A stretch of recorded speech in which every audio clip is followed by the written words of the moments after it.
What if your food choices aren't really yours? What if you could gain control in a way that didn't mean willpower and it didn't mean you fighting against yourself or feeling blamed or shamed? Did you know that your gut controls every decision you make? I didn't know that. We noticed that 79.2% of you are not subscribed. So if you're not subscribed, what are you doing? Come subscribe. We give you 5 days a week of free weight loss advice. And I mean, come on.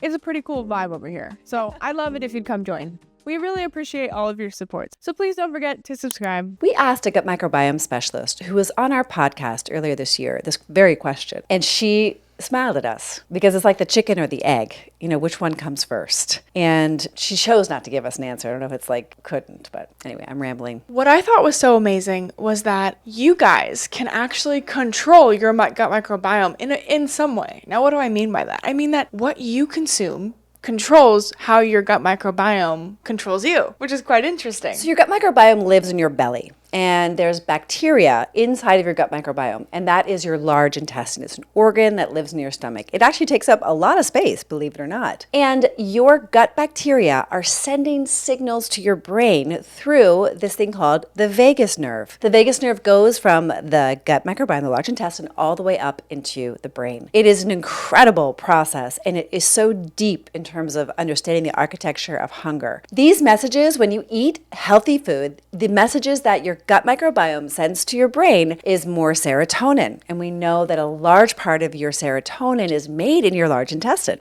That is the chemical that makes you feel happy. So what is a healthy food? You might be asking, because you might be someone who makes a lot of their food at home and you think, well, that's healthy food. But if it has sugar and flour and even unorganic foods inside of it, you're actually not helping your gut microbiome. You're harming it because your body is going to crave more of those foods. These bacteria are very powerful little guys and gals. Imagine them having a party in your gut microbiome right now and having lots of babies.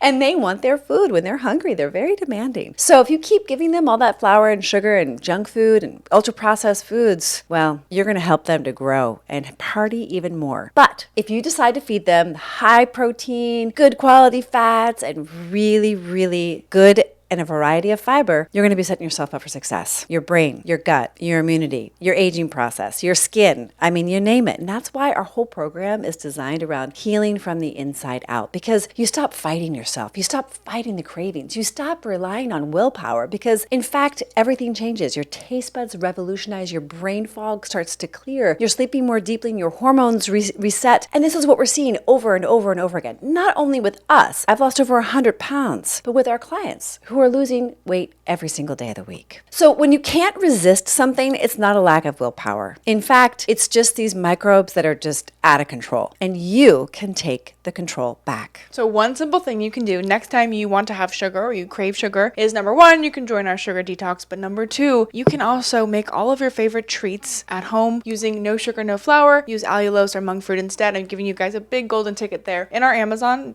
down below, we have all of our favorite kind of swaps. I recommend that. I recommend just swapping it. I remember we had some people join once who had a lot of resistance to using monk fruit instead of cane sugar, but I was like, why? If it tastes exactly the same and it has 0 calories in it, why wouldn't you choose that? I don't know. It's like saying I don't want pizza if it has 0 calories in it and it tastes exactly the same. Well, people resist change. I mean, it's a change. If you have resistance to change, comment down below. I'd love to hear all of your resistance because we break through resistance every day with our girls and I'm really proud of them. So. If something's not going to change, nothing's going to change. So you have to take the first step. And sugar is extremely addictive. I get it. So is flour. White substances in general tend to be addictive. So you should join our free 7-day sugar detox. Yeah, we totally hooked you up. You can do it. In just 7 days, you'll be free. It's possible. And you can subscribe to our Substack that has tons of recipes every week that are sugar-free, gluten-free, grain-free, flour-free, and they're amazing. So definitely go check those out. Link in bio. Don't forget to like, comment, share, and subscribe. And we will see you all the time.